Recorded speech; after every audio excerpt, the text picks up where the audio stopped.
Y les doy la bienvenida en este horizonte de noticias para decirles que el gobierno de los Estados Unidos está pidiendo a sus ciudadanos no realizar viajes a México en este periodo vacacional que se avecina de la Semana Santa, que va del 28 de marzo al 3 de abril. Y esto, pues, más que evidente, ¿no? Esto tiene que ver con la pandemia y el COVID. Es una alerta de viaje por seguridad de salud que emite la Embajada Norteamericana en México y advierte que para el 4 de marzo los casos y hospitalizaciones se mantienen altos en la mayor parte de México. La representación diplomática norteamericana en México recordó que los cruces por tierra están restringidos solamente a viajes esenciales, al menos hasta el 21 de marzo. O sea, la frontera en términos formales está cerrada a nivel de paso. Y agrega que para quienes regresen a Estados Unidos por aire, existe el requisito de presentar un examen viral negativo de COVID, ya sea de antígenos o un PCR con no más de 3 días de antigüedad. Como ustedes lo saben, en muchos aeropuertos en México se está ofreciendo esta prueba para que las personas que están viajando y que a lo mejor a Estados Unidos y que no lo saben, pues por lo menos tengan la posibilidad de no perder el vuelo y tener este examen para poderlo presentar ante las autoridades norteamericanas. Los Centros de Control y Prevención de Enfermedades de los Estados Unidos, los CDCs, que están dispersados por toda la Unión Americana, mantienen a México en alerta categoría 4, la más alta, por la pandemia. Además que el Departamento de Estado norteamericano mantiene a México en alerta categoría 3 con un llamado a reconsiderar viajar al país por seguridad y pide específicamente no trasladarse al estado de Colima, Guerrero, Michoacán, Sinaloa y Tamaulipas, y no por el COVID, sino por el crimen organizado. Me llama la atención que no esté Guanajuato. El gobierno de los Estados Unidos está anunciando que utilizará el centro de convenciones de Kay Bailey en el centro de Dallas para alojar a unos 3,000 jóvenes inmigrantes, ya que un número mucho mayor de cruces fronterizos ha afectado gravemente a la capacidad actual para hospedar a los jóvenes de entre 15 y 17 años de edad. Esto se especifica que se utilizará hasta por 90 días este estadio a partir de esta semana, de acuerdo con una notificación hecha por escrito enviada a los miembros del Consejo Municipal de la ciudad de Dallas. Ahí en esta ciudad hay los preparativos se hacen para recibir a toda esta gente que va a llegar fundamentalmente de México. La pandemia por el COVID reforzó la concentración y cuota de mercado de grandes empresas, lo que supone un freno para el crecimiento y para la innovación. Esto lo apunta un estudio publicado por el Fondo Monetario Internacional. Kristalina Georgieva, que es la directora gerente de este Fondo Monetario, dice: hoy es muy evidente que firmas dominantes están empezando a atorar. Finalmente, lo que está sucediendo es que algunos competidores han empujado en términos activos la falta ágil de participación en la economía en el mundo. Es decir, lo que está diciendo Kristalina Georgieva es que se está concentrando la actividad económica en empresas que con la pandemia han resultado fuertemente favorecidas porque son o de tecnología o de salud o de alimentos, pero que el resto de la economía no está trabajando ni con mucho a un grado cercano a lo que pudo haber sido el mundo antes de la pandemia. Trasciende, por cierto, que después de aprobado este paquete por 1.9 trillones de dólares por el Congreso norteamericano, esto tiene que ser dispersado. Y trasciende que Joe Biden, el presidente, está planeando el primer aumento importante de impuestos federales desde 1993 para que se pueda ayudar a financiar el programa económico de alivio por la pandemia.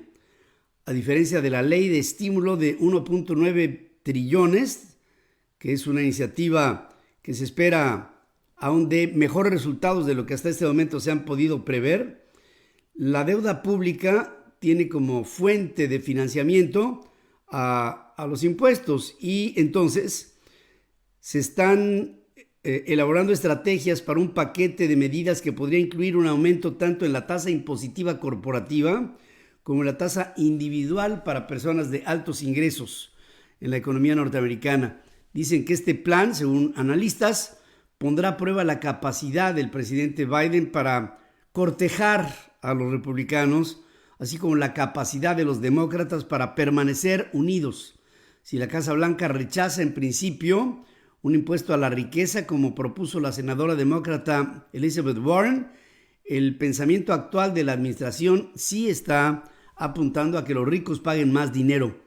Esto va en contrapelo a las medidas tomadas por el presidente Trump, que al principio de su administración, ahí por el 2016-17, hizo una modificación fiscal que favoreció a las grandes corporaciones y a los grandes capitales. Hay que decirlo, cuando hizo esto en la Unión Americana, esto estimuló a la economía porque hubo una mayor inversión de los grandes capitales para poder, con ello ofrecer más empleos, hubo más actividad económica y hubo un auge. Ahora lo que se está viendo es que con la pandemia y con la parálisis, el presidente Biden, ya lo había dicho desde la campaña, estaría tasando más a los que tienen más. Algunas propuestas planificadas o bajo consideración serían elevar la tasa de impuesto de sociedades del 21 al 28%, reducir las preferencias fiscales de las llamadas empresas de transferencia, así como empresas de responsabilidad limitada o sociedades, aumentar la tasa del impuesto sobre la renta para personas que ganan más de $400,000, todavía no se ha dicho cuánto, ampliar el alcance del impuesto a la herencia, una tasa impositiva más alta sobre ganancias de capital para las personas que ganan un mínimo de $1 millón al año. Heather Mary Bosley, que es directora ejecutiva y economista en jefe del Centro Washington para el Crecimiento Equitativo, aclara que Biden no tiene la intención de aumentar los impuestos a las personas que ganan menos de $400,000 al año. Y lo que se propondrá entonces es concentrar la responsabilidad fiscal, en mayor tasa, a las personas que tienen o corporaciones ingresos mayores. El gobierno de Biden designó a un funcionario de carrera que se va a encargar de supervisar la distribución de fondos del paquete de rescate, que ha sido dispersado por $1.9 trillones. Se trata de Gene Sperling, quien trabajó bajo las presidencias de Bill Clinton y de Barack Obama. Esto lo informa ya una fuente de la Casa Blanca. Sperling tendrá funciones similares a las que tenía Biden cuando era vicepresidente y tuvo que lidiar con la enorme crisis financiera del 2008. Coordinará con los distintos directores de comisiones de la Casa Blanca y con los líderes de las agencias federales para desembolsar los fondos lo más rápido posible, lo más ágilmente posible y aplicarlos de la manera más eficaz, según puntualiza un funcionario de la Casa Blanca, que dice que Sperling tiene 62 años, fue 2 veces director del Consejo Económico de la Casa Blanca, lo que lo convierte en una figura de mayor influencia en el campo financiero nacional de las últimas décadas. Este hombre, Sperling, vamos a escuchar mucho de él. Él se va a encargar de que la distribución de este enorme paquete económico tenga el mejor destino. El Senado norteamericano está confirmando que por 51 en contra de 40 votos, la representante por Nuevo México, Deb Haaland, será secretaria del Interior, convirtiéndola en la primera nativa americana en liderar un departamento en el gabinete y la primera en liderar una agencia federal que ha ejercido influencia sobre las tribus en la nación durante casi 2 siglos.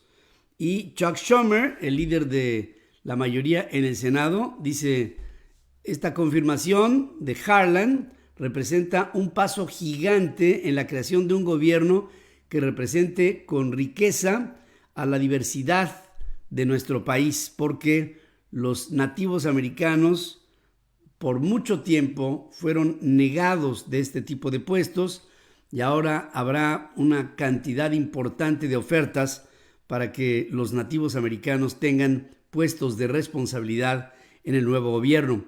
En un intento por combatir la difusión de información falsa sobre las vacunas, Facebook está planeando etiquetar el contenido sobre vacunas COVID con un enlace a información de autoridades médicas, incluida la Organización Mundial de la Salud. En Instagram, propiedad de Facebook, que ya etiqueta algunas publicaciones, la redacción será mucho más clara en los mensajes de usuarios que busquen disuadir a las personas a vacunarse. La estrategia es similar a la que usó Facebook en las elecciones presidenciales, cuando un enlace daba información precisa que, por ejemplo, intentaba negar la victoria de Joe Biden cuando el presidente Trump argumentó que él había ganado las elecciones y que le habían hecho trampa. Facebook entonces reorientó sus mensajes y después incluso le canceló la cuenta al presidente de los Estados Unidos, Donald Trump. Sumaya Swaminathan, científica en jefe de la Organización Mundial de la Salud, recomendó a los países que continúen usando la vacuna AstraZeneca por ahora, pese a que países la suspendieron. Irlanda fue uno, muy señaladamente Irlanda.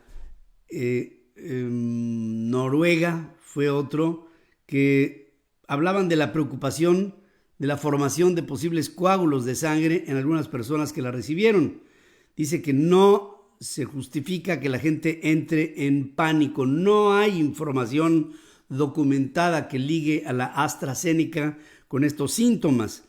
Los porcentajes de los eventos ocurridos después de la vacuna con AstraZeneca pudieran ser expectativas que son solamente en lo particular y nada tienen que ver con lo general. Es decir, son casuísticas muy particulares de casos muy pequeños y muy específicos.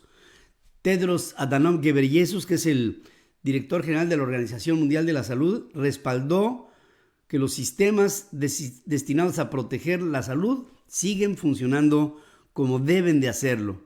Por su parte, Christian Lindmeier, que es el portavoz de la Organización Mundial de la Salud, remarcó la importancia de mantener campañas de vacunación para frenar el COVID. Es decir, que no haya ningún líder que incite a la población a no vacunarse, que no haya ninguna organización o institución que incite a la población a no vacunarse, que todo mundo vaya a la vacuna porque la vacuna es, digamos, si es que tuviera efectos colaterales, es el menor dentro de los efectos que hay. La Agencia Europea de Medicamentos y la Organización Mundial de la Salud se reunirán por separado para analizar la seguridad de la vacuna en contra del COVID desarrollada por el laboratorio británico AstraZeneca, luego de la decisión de varios países de suspender su aplicación por la aparición de casos de trombosis. Ambas instancias dicen que sus expertos analizan con gran detalle todos los datos disponibles y que hasta el momento no tendría por qué haber un pánico generalizado. No obstante esto, España, Alemania, Francia, Italia, Noruega Irlanda anuncian la suspensión del uso de la vacuna de AstraZeneca como medida de precaución ante reportes que hay algunas personas que han desarrollado estas hemorragias, pese a que no hay evidencias de que sea la fórmula la que esté causando esto. Por supuesto que hay países no solamente que no la quieren la vacuna, sino que la están pidiendo, y uno de estos es México, que ante la falta de suministros para llevar a cabo una campaña de vacunación congruente y programática, el presidente de México le está pidiendo otra vez al presidente de los Estados Unidos, ya tuvo una primera negativa, que por lo menos mande lotes de vacunas de AstraZeneca que en este momento en los Estados Unidos no se están aplicando. Y claro, está la justificación que hace ver el presidente mexicano que no hay ningún dato específico que marque que la AstraZeneca sea peligrosa. Este martes, Yoshide Suga, el primer ministro de Japón, recibió en un hospital de Tokio la primera dosis de la vacuna en contra del COVID de Pfizer, según la agencia Kyodo. Suga fue inoculado ante las cámaras, y todo esto para tranquilizar a la población del país sobre la seguridad de esta inmunización y en el marco de los preparativos para su visita en abril a los Estados Unidos, en donde se reunirá con el presidente Biden. Suga será el primer líder mundial en mantener un encuentro presencial con el presidente de los Estados Unidos. Esto en la Casa Blanca. No ha habido una todavía. Ni el caso de Justin Trudeau, que ha sido lo más cercano, y esta fue una reunión de carácter virtual. Luego que el presidente López Obrador solicitara indagar el proceder de un juez, de Juan Pablo Gómez Fierro, juez segundo especializado en competencia económica, quien suspendió los efectos de la reforma eléctrica promovida por el presidente, pues hay toda una enorme cantidad de reacciones. El presidente de la Suprema Corte de Justicia de la Nación dice que se investigará al juez solamente si hay datos concretos que pudieran especular sobre la probidad de la determinación del juez. Desde mi punto de vista, si es que es, digamos, de su interés, yo pienso que un juez no debe de ser puesto a prueba y que si hay pruebas, entonces se hiciera una indagatoria. Los alegatos de la presidencia para que este juez sea investigado son muy inconsistentes, porque todos son principios de lo que le late al presidente, lo que percibe el presidente. Y el presidente no dice, de manera respetuosa, le solicito al consejo que usted preside si la autoridad mencionada le correspondía aplicar la suspensión a quienes no lo solicitaron y si de su competencia es el resolver este caso. Sí lo solicitaron, porque el juez determinó la improcedencia de la ley porque le llegaron un par de solicitudes de amparo de empresas que promovieron inversiones multimillonarias en México en inversión de energías limpias. O sea que al juez sí le toca, no es que no le tocara y que se presuma una inocencia o por el lado del presidente una culpabilidad, cuando esto no tendría ni siquiera que ponerse en la balanza. El juez está actuando conforme a derecho en función de sus obligaciones para hacer cumplir con el derecho.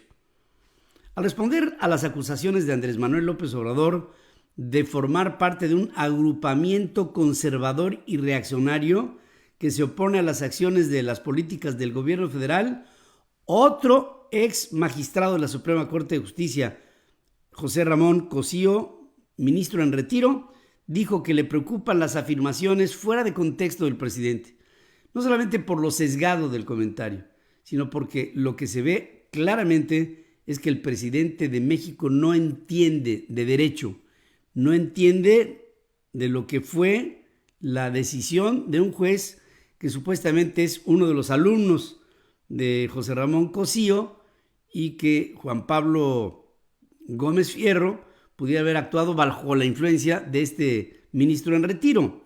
Y el ministro en retiro realmente responde haciendo ver que lo que está diciendo el presidente no tiene la menor idea de lo que está diciendo. Morena cierra filas en torno al presidente López Obrador y apoya a esta iniciativa del presidente de presionar a la Suprema Corte de Justicia para investigar al juez Gómez Fierro. Y otros partidos, por ejemplo el PAN, va totalmente en contrasentido y lo que dice el PAN es que ya estuvo, ya basta, un alto a las presiones en contra de los jueces que han concedido suspensiones para evitar la aplicación de la ley de la industria eléctrica que vendrá a afectar de una forma muy fuerte, muy importante la economía norteamericana. Ricardo Monreal, que es el coordinador del partido del presidente Morena en el Senado, aseguró que las calificadoras no tienen por qué preocuparse porque no hay iniciativa alguna para regularlas, que no es un tema urgente en la Cámara Alta.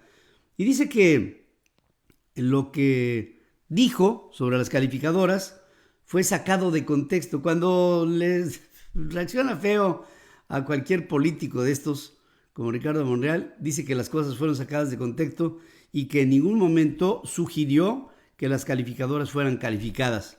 Antes, legisladores del PAN tildaban de desafortunada la propuesta de Monreal de, digamos, limitar o regular a las calificadoras internacionales, que son las que se encargan de darle un grado de inversión o no, un grado de no inversión a Petróleos Mexicanos, a la Comisión Federal de Electricidad, a los bonos del Tesoro, es decir, a los bonos emitidos por el gobierno mexicano, y para el caso, a empresas, a organizaciones, a instituciones. Ese es el trabajo de las calificadoras. Y lo que decía Monreal es, pues, hagámoslos a un lado, démosles a estas calificadoras agua de su propio chocolate, y entonces, si nos quieren poner bajo el rasero, pues pongamos a las calificadoras bajo lo mismo. Cuando vio cómo le reaccionó todo, dijo, no, yo no dije en ningún momento ni sugerí nada. Xóchitl Gálvez dice que el gobierno federal debe de entender que las malas evaluaciones que obtuvieron de parte de las calificadoras se deben a que cambiaron las reglas del juego de manera unilateral y sin respetar al Estado de Derecho. Este gobierno quiere dinero, pero de los neoliberales, pero con las reglas de ellos, unas reglas que son, pues, de corte socialistoide. Una empresa que viene a invertir tiene que analizar el riesgo de sus inversiones, y si llega a invertir en México y en México no hay las condiciones, pues el único referente, digamos, de peso que tiene, pues es la calificadora o la que descalifica dentro de las calificadoras. Julián Rementería opinó que el actual contexto de la crisis sanitaria y económica no marca un momento propicio para hacer este tipo de propuestas. Yo diría que ni este momento ni ninguno. Lo que está viviendo México es grave.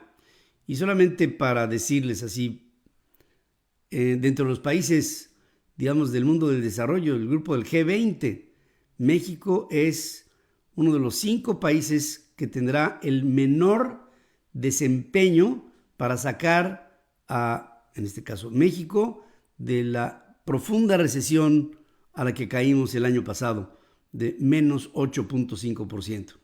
Esto preocupa, y por supuesto preocupa también al vecindario, ya que Estados Unidos está midiendo que podría llenarse la frontera de mexicanos que ante la falta de ingreso busquen el sueño americano. Hasta aquí la información que les tenemos en este horizonte de noticias. Hay mucho de qué hablar y, por supuesto, todo estará con ustedes más adelante en repetidas ocasiones en nuestras estaciones afiliadas en los Estados Unidos. Gracias por su presencia y les espero en unos minutos más en la primera emisión Central FM Equilibrio, transmitiendo a través de centralfmonline.com, nuestras aplicaciones, plataformas y nuestra red de estaciones hermanas, asociadas y afiliadas en 36 estaciones de radio en los Estados Unidos, en 105 ciudades, en radio y televisión en México y en televisoras en Guatemala, El Salvador, en Costa Rica, en Colombia y en Honduras. Por su presencia, estoy para servirles. Su amigo Pedro Ferriz de Con.